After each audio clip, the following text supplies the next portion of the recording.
नमस्कार प्यारे स्टूडेंट्स। आज हम लोग बात करने वाले हैं दो चरों के अंतर्गत जो समीकरण निकाय होता है उसका अद्वितीय हल, कोई भी हल नहीं और अनंततः अनेक हल होते हैं। इसके लिए हम लोग पूरी इस वीडियो में बात करने वाले हैं प्रश्नावली 3 पर। तो ये जहां पर महत्वपूर्ण होता है, जैसे के का मान ज्ञात कर लीजिए, जबकि समीकरण निकाय का हल अद्वितीय हल है, अनंततः अनेक हल है, कोई भी हल नहीं है। तो इस प्रकार से क्वेश्चंस आपके लिए बहुत सारे सवाल में पूछे जाते हैं और ये प्रश्न जो है बहुत ज़्यादा आईएमपी होता है। तो इस सवाल को हम लोग आज करेंगे और मेरा नाम है हेमंत और आप देख रहे हैं आपका अपना YouTube channel CG job science education के इस वीडियो में मैं आपका बहुत बहुत स्वागत करता हूं। दोस्तों, चैनल में पहली बार हो तो चैनल को सब्सक्राइब कर लेना, बेल आइकन दबा देना। बेल आइकन दबाने के बाद ऑल नोटिफिकेशन पर भी आप क्लिक कर देना और वीडियो अगर अच्छा लगे तो आप अपने सहपाठी के साथ भी उस वीडियो को जरूर से शेयर करना ताकि उसको भी कुछ हेल्प मिल सके।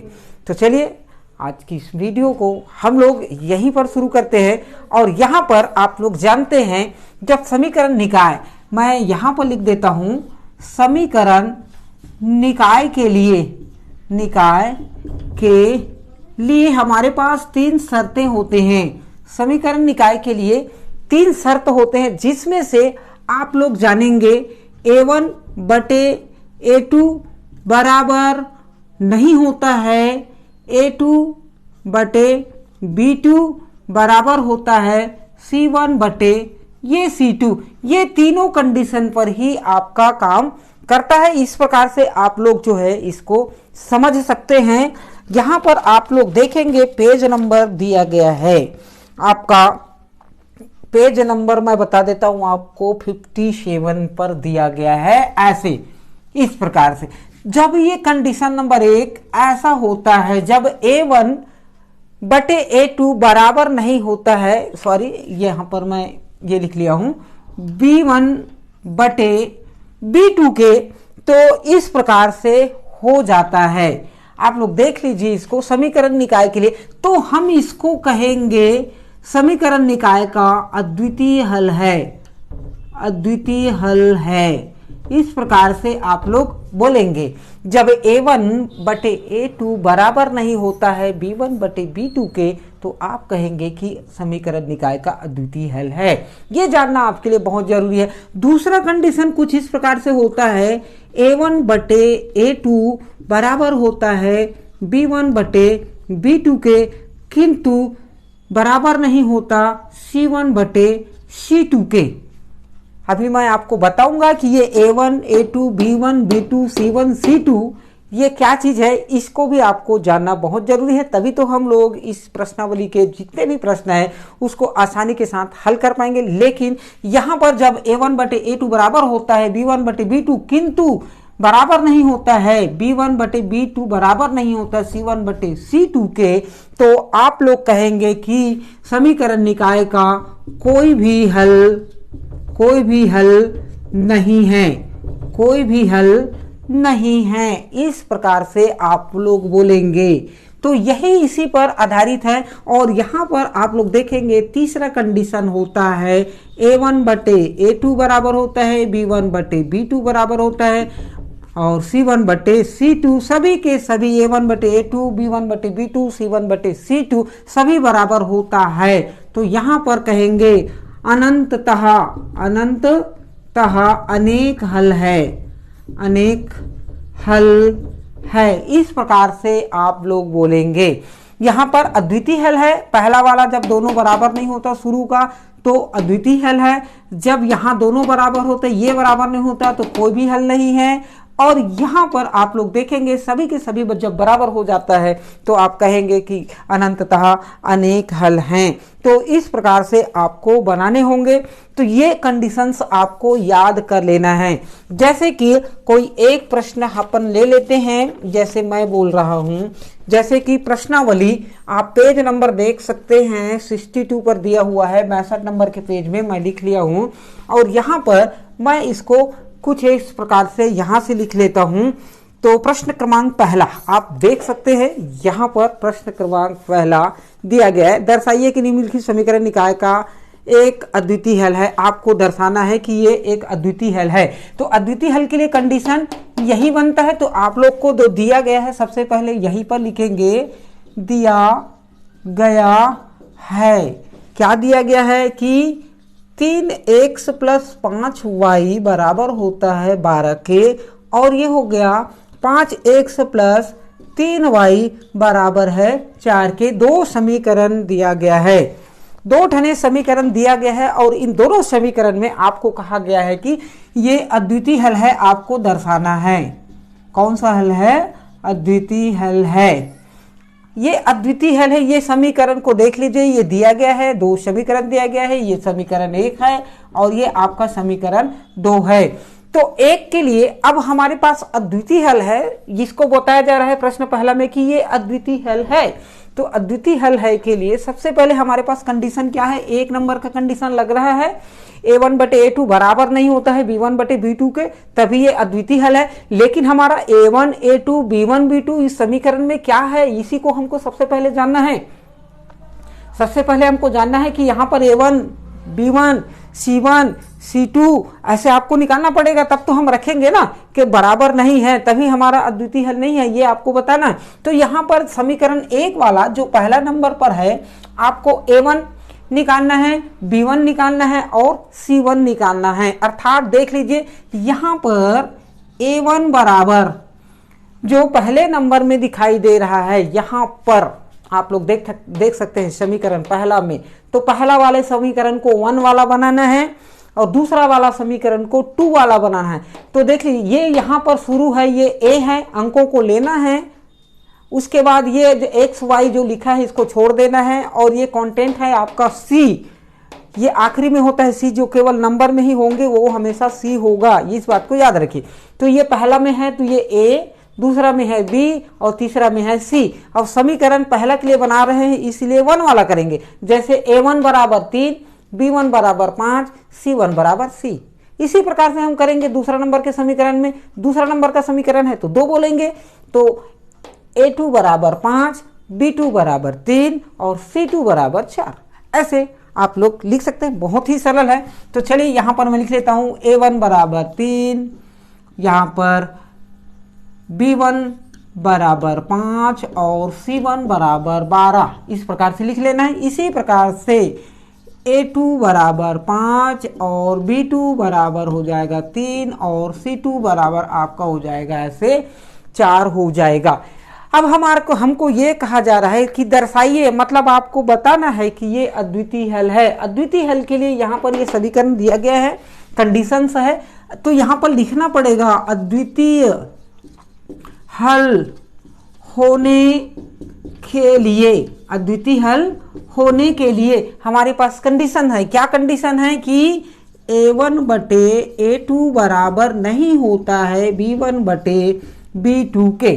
तो इस प्रकार से आपको लिख लेना है, और यहाँ पर जहाँ जहाँ आपका a1 दिखाई दे रहा है वहाँ a1 लिखना है, a2 जहाँ है उसको a2 की जगह लिख देना है, और यहाँ पर b1 जगह 5 है तो b1 की जगह 5, b2 की जगह 3 है तो 3 लिख देंगे। जैसे कि इस प्रकार से आपको लिख लेना है, जैसे कि a1 आपका 3 है तो 3, और a2 क्या है 5 है, तो यहाँ पर लिख लीजिए 5, ये बराबर नहीं होना चाहिए।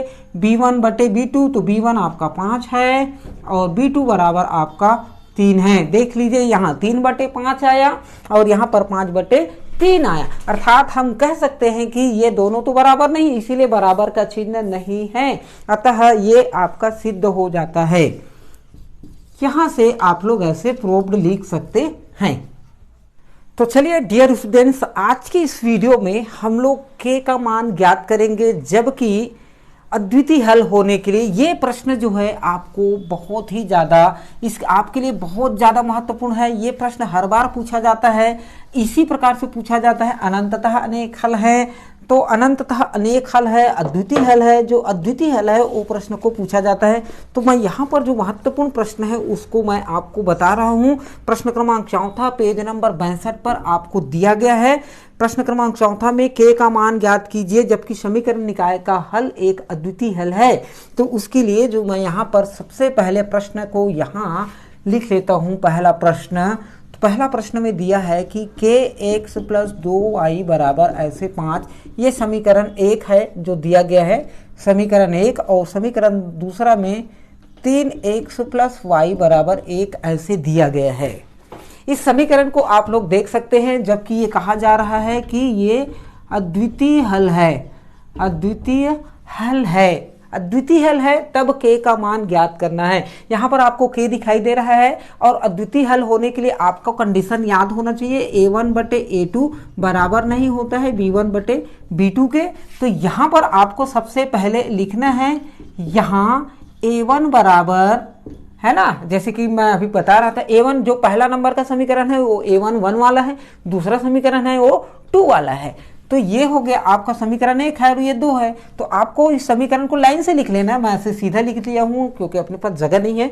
तो यहाँ पर a1 बराबर आपको लिख लेना है k, और यहाँ पर b1 बराबर लिख लेना है 2, और c1 बराबर लिख लेना है यहाँ से 5। इसी प्रकार से a2 बराबर, तो समीकरण 2 वाला में 2 वाला है, तो यहाँ पर 3 लिख लेंगे, और b2 बराबर लिख लेना है कुछ भी नहीं है अर्थात 1 है।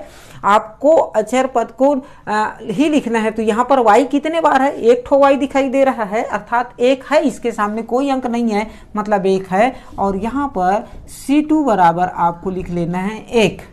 देख लीजिए, इस प्रकार से आपको लिख लेना। अब आपका कंडीशन कहता है कि समीकरण निकाय का अद्वितीय हल है। समीकरण निकाय क्या है, अद्वितीय हल है। तो यहाँ पर लिखेंगे समीकरण निकाय का क्या हल है, अद्वितीय हल है, अद्वितीय हल है। तब अद्वितीय हल होता है तब a1 बटे a2 बराबर नहीं होता b1 बटे b2 के। ये हमारा ये कंडीशन है, इस कंडीशन को आप लोग लगा दीजिए। तो यहाँ पर a1 आपने निकाला के, तो यहाँ पर हम निकालेंगे k बटे a2 हमारा कितना है 3, तो यहाँ पर 3, ये बराबर नहीं है b1 हमारे पास 2 है, तो 2 b2 1 है, यहाँ पर 1। इस प्रकार से आपको लिख लेना है। हमको k का मान ज्ञात करना है और k हमारा यहाँ पर है, और k का मान ज्ञात करने के लिए यहाँ पर आपको तिर्यक गुना करना पड़ेगा। तिर्यक गुना का मतलब इस पहले वाला अंश का दूसरे वाले हर के साथ गुना करेंगे, अर्थात इस प्रकार से हल हो जाएगा। इस प्रकार से तिर्यक गुना, इसको हम लोग कहते हैं तिर्यक गुना। तो इस प्रकार से चलिए हम इसको कर लेते हैं। k का गुना 1 के साथ करेंगे तो k का गुना 1 के साथ, अर्थात इस प्रकार से, चाहे तो मैं डायरेक्ट लिख सकता हूँ ऐसे, k का गुना 1 के साथ, तो k का k हो जाएगा, बराबर नहीं है ऐसे लिख देंगे। और यहाँ पर 3 का गुना आपका किसके साथ हो रहा है, 2 के साथ। 3 का गुना 2 के साथ, तिर्यक गुना, तो 3 दूनी 6 हो जाता। तो इस प्रकार से k का k बराबर नहीं होगा, ये हो जाएगा आपका 3 दूनी 6। अतः 6 के अलावा, अतः आप यहाँ पर लिख सकते हैं कि अतः k का मान 6 के अतिरिक्त कोई अन्य कोई भी वास्तविक संख्या हो सकता है। यहाँ पर आपको लिखना है कि अतः 6 के अतिरिक्त, है ना, अतिरिक्त कोई भी वास्तविक संख्या हो सकता है। इस प्रकार से आप लिख सकते हैं। अगर इस प्रकार से आप बनाएंगे तो कहीं ना कहीं आपको अच्छा से अच्छा नंबर जरूर से मिल जाएगा। तो इस प्रकार से जितने भी आपके पास सवाल आएंगे, अभी तो मैंने फिलहाल अद्वितीय हल है बताया, आपके पास अनंततः अनेक हल है, और समीकरण निकाय का कोई भी हल नहीं है, तो उसके लिए भी आपको इसी प्रकार से बनाना पड़ेगा। तो ये जो प्रश्न है वो बहुत ही सरल है, तो इसको आप लोग जरूर से क्लियर कर लीजिए।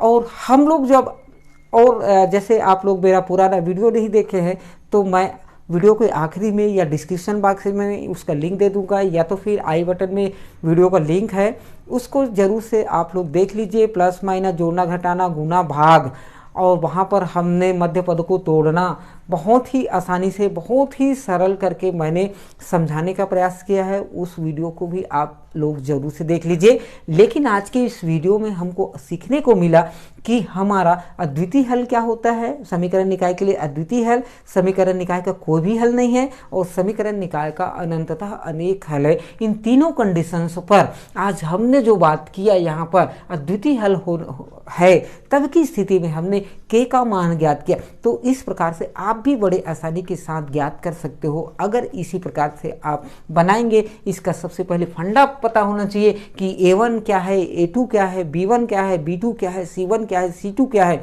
तो पूरे के पूरे को हमने जिस प्रकार से बताया उसी प्रकार से आप लोग भी कर लीजिए, ताकि आपको भी बहुत अच्छी तरीके से समझ में आ जाएगा, ऐसा मेरा उम्मीद है अगर इसी प्रकार से करेंगे तो। और नेक्स्ट जो हम लोग फिर से प्रश्नावली आएंगे, तो इससे पहले कि आप लोग अगर चैनल में पहली बार हैं तो और इसी प्रकार से आप भी पढ़ना चाहते हैं हमारे चैनल के माध्यम से, तो चैनल को अभी के अभी सब्सक्राइब कर लीजिए।